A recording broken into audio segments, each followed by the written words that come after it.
Well, I was diagnosed at age 64, which was the same age that my father was diagnosed, and that was about 8 years ago. And I was diagnosed by a neurologist who was not a movement disorder specialist. And I had a little bit of a tremor, not much.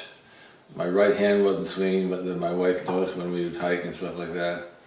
And my handwriting was deteriorating pretty badly. But he tried me on some medication, thinking that if the medication impacted my symptoms, that would be a good diagnosis. And it really didn't provide anything conclusive. So I didn't really have confidence that the diagnosis was accurate until I moved to a movement disorder specialist who really knew what he was talking about and gave me a real thorough in-office evaluation. And I guess the hardest things for me were, I hadn't really thought about being diagnosed with Parkinson's, even though my dad had it, and I thought that the genetic predisposition was a very strong factor, which it wasn't so much. And I guess, to be really brief, the biggest adjustment was trying to recognize that I didn't know what direction things were going to go or how fast they would progress.